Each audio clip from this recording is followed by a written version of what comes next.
Okay, let's begin first. I'll start with this question to everyone, which is, what problem do you see in the current education system that makes our roles as tutors necessary? Another phrasing is, what personally drives you to save students who are drowning in this subject? Okay, so just think about it, like half a minute. Okay, once you have an answer, you tell me.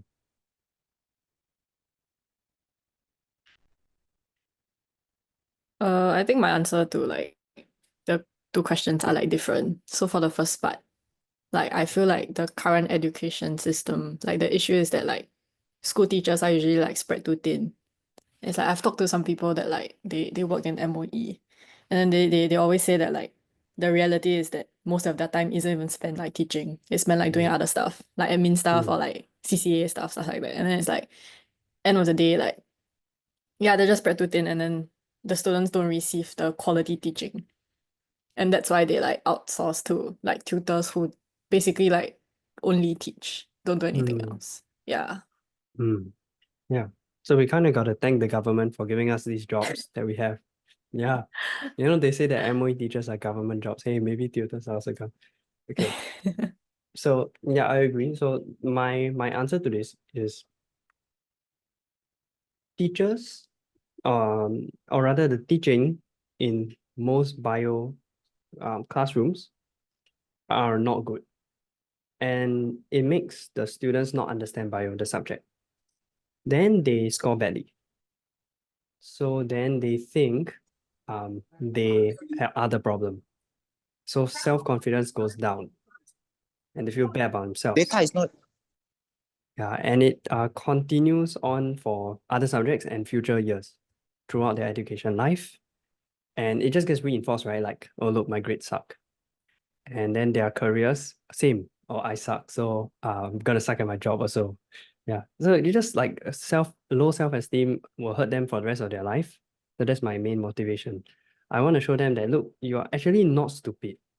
Yeah, you actually are very capable. So that's my main motivation. The problem is just lack of good teaching, right? So we give them a good teaching, show them they're capable. Okay, yeah. So for Melvin, right, I think Melvin, he will just type in the chat, like, and Melvin, you can send after this also. Don't need to send now.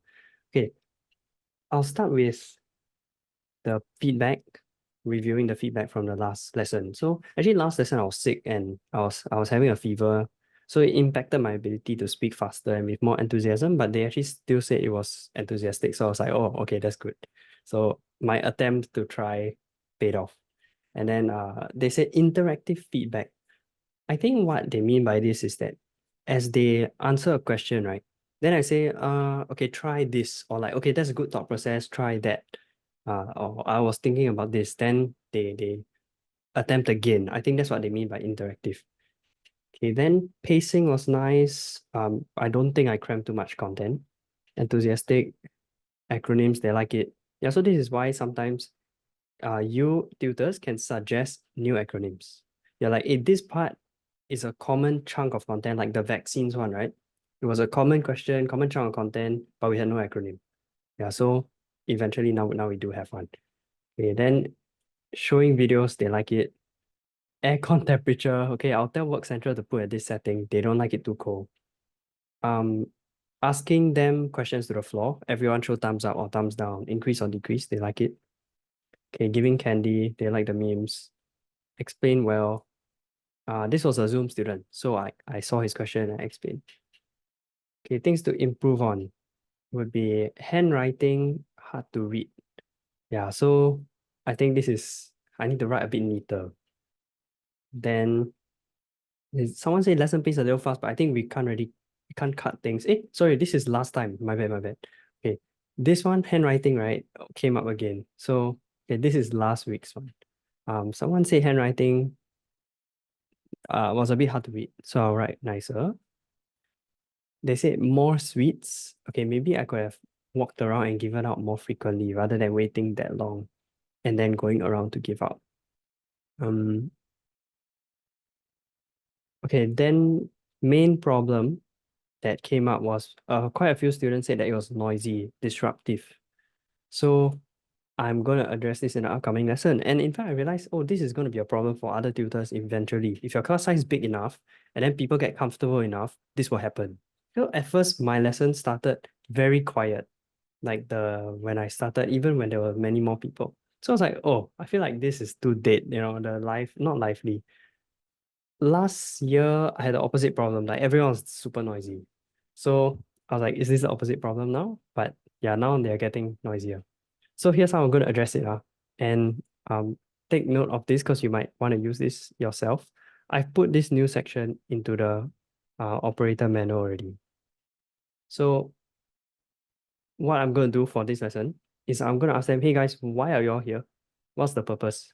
Then they'll start telling, oh, because we need to improve our grades because teaching in school is not good enough. Okay, then I show you, okay, so we're here to solve it, right? You need good teaching. And so you understand the content and the answering skills. How to actually get this? You need to hear it and listen. So if you're noisy, it's not going to help you achieve your goal. Okay, plus then I'll also add in some consequence. Okay, also if people are noisy, I will not give you sweet even if you score one, I'll not give you. And you can whisper to other students.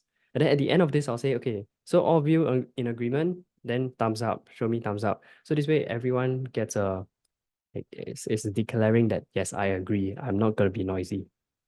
Yeah, and I'll also walk around during the breaks to individually remind the noisy students if they're still noisy, like, okay, can you not so loud. Yeah, so this one, ever a problem in your class, Chelsea? No, my class is usually very quiet also. Okay, cool. So that's my any comments you want to say? Okay, Chelsea, your turn. Okay, the main good feedback from the past week was that number one, the students really like when we ask them to fill out like the keywords. And then this is for the open-ended questions. Yeah. And yeah, the main thing was the transpiration concept at the end of the lesson. A lot of them, I think, found it quite complicated, very difficult to understand. So yeah, they were like, thank you for slowing down to help us understand better and like using different methods to help them understand it. Yeah. What different methods? It was like, firstly, we did the explanation, then there was the summary and the video as well. And I think I just like, yeah, like verbally explain. Mm, okay. Was there Yeah. anything new that you added in that you tried? Nothing in particular, but I remember that the part that they were very confused about was the xylem. Because you know the transpiration pool is like from the roots up the xylem. But it's not in the diagram. So I think they found it very hard to visualize. Like they didn't understand that portion. Yeah. So I just like visually, sorry, not visually, like verbally explain to them that portion. Mm, Yeah. And I okay, think and also, because yeah, oh sorry. Yeah, go on. because the transpiration is like a cycle. Like you know the 5 steps, the fake vampire is technically like a cycle. It's not like a front and an end, like a top and a yeah. So I think that part was a bit hard for them to comprehend at the start also. Okay, Yeah. okay, great. Eventually they got it. Mm. And was it due to showing them visually? Is that how they got it? I feel like the video really helped a lot. Yeah. Okay. Good call, skipping the question two, since everyone got correct and you had no time because you were going slowly. Okay. Yeah, go on. Yep. For the past week, there was only one like not as good feedback, which was the checkpoint test. But I'm not sure like how we will implement it if we do. Oh, okay.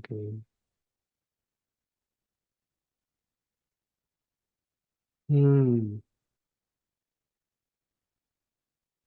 What do you think is if we were to ever implement this in future, right? What would the purpose be? I'm not sure if it's like oh, necessary per se, because technically, like like getting the students to answer questions and like them showing like what option they choose for MCQs is a good indicator for me of like Hmm. how they're progressing with the topic. Hmm. Yeah, True. like from like you know asking them to answer questions and all that, I really can tell whether they like understand or like they're confused. Hmm. Okay, that's true.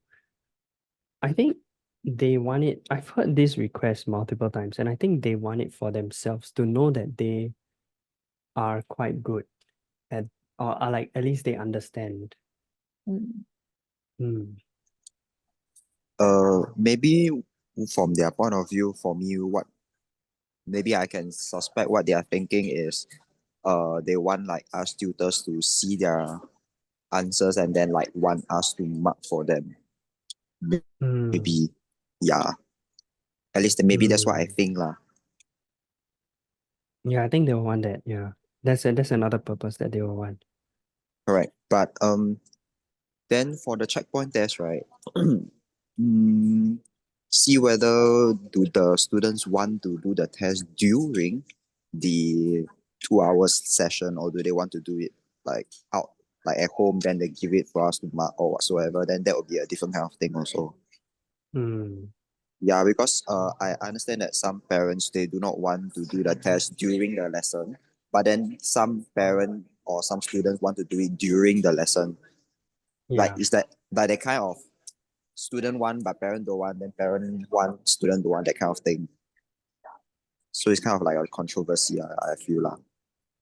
Okay, as for the test, right? So you all have brought up two possible purpose that the students want the test. One is that they want to know whether they understand the concept before they can move on.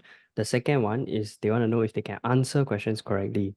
So if we try to hit the first purpose, right? Like Chelsea already said, we can tell from how they reply to our questions. Then for the second purpose, I feel like this already is achieved by the homework. The homework already serves the purpose of, because if they can do it means, and then they can see the answers, right? So if they can do it, that means they're answering correctly. If they're not, then they're not. It's quite straightforward. Because the keywords are the same. There's to a large extent, bio answering techniques are like math because there's just one correct answer. So the keywords, you can phrase it however you want in English, but still gotta have the keywords, right? Still gotta have the key points there. So that one is, if you don't have it, then wrong. If you have it, then correct. So that's why I think not worth the extra effort to like do an extra test. The homework already serves the purpose. And the CAQ challenge serves the purpose. So I think, yeah, for now we will not implement this. I was thinking of like maybe we can do like a true or false statement, like 20 questions, make it hard at the end of every chapter. That would serve the first purpose. But the Kahoot already kind of does this. So again, low benefit. That's why for now, we will not implement, because I've had this kind of thing before. They ask. Okay, yeah, Melvin, your turn. Unless Chelsea had finished already. Anything else? Yep, nothing else to add. Okay, Melvin, you can go ahead. So generally the feedback for this week is very similar to the one that said for last week. Generally is how I use real life examples and in terms of interactive and fun. But for me, my own thoughts was that uh one good thing was that I managed to end on time. And like after 1 week of like kind of like a mini time warm up, right? Then yeah, Yeah. this time was like in my tip top condition. Then Mm. also one thing that I added was I asked the students like, okay, I there's this, apart from the things that is in the syllabus, which is transpirational pool, there are also a few other factors. So I asked them, this is actually out of the syllabus. Then do you still want to know about it? Then they are like, yeah, I want to know more about it. Please tell me more. Then I was like, okay, then with that, right, then we may need to extend the lesson a bit more. Then I'm like, ask them, are you okay with it? And they're like, yeah, I'm okay. I want to know more about what's this. So I just spent about like 5 to 10 minutes after that to explain things like the root pressure, capillary action, stuff like that lah. And I think Mm. they really appreciated it. So yeah, at least for my class lah. So I just went on to talk about it. Yeah. Okay, nice. So yeah, good job. 5 stars for ending on time. And like as for you say you were in your top condition, right? So Yeah. yeah, I also don't know what it was, but I felt like, oh, this lesson would be good for me to watch and review. So I'll like type out, the whole Google Doc of, oh, these are all the good things you did, these are all the things to improve. So I was going to do that. Then I realized you don't have a lesson recording. So it would have been Yeah, I forgot to really record. nice if I could see this, because you were, it seems like it was good. And then good that you asked them whether they want to extend the time. Yeah, good.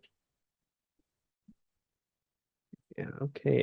And yeah, like this is a good sign that one of the students said fun. So fun is quite a feat for school subjects. Like if they say fun, that's very nice. So that's a good sign. I think the interactive and fun was the Zoom student. I think it was the Zoom student. Then just nice after that session, I had like a welcome session with her online. Then she was like, just nice, her mom was also sitting beside and actually like listening. So after that, after the Zoom interview, right, the mom was like, please continue the way you teach and like engage her and like to make sure that she's not distracted. So yeah, because what I feel that what I did was that because I have a separate computer to just for the Zoom students, so I actually like take turns to ask like, okay, the Zoom students, what do you think? Because she was the only Zoom student, you see. So I said that okay, maybe you can unmute and engage. Makes sense. Yeah. And I think the mom quite like that also. So yeah, I will just continue to do that lah. Okay. Makes sense to ask Zoom students individually if very few students. Yeah, so since only one physically and one on Zoom, right? Or is Yeah, it correct. two? Okay. One. So then that's super easy to ask individually. Okay. So when it gets higher numbers, then it won't be feasible. Correct. Yeah. Okay, great. Yeah, this one, last session, okay. Then this one. Yeah, okay. Anything else you want to say? Not really.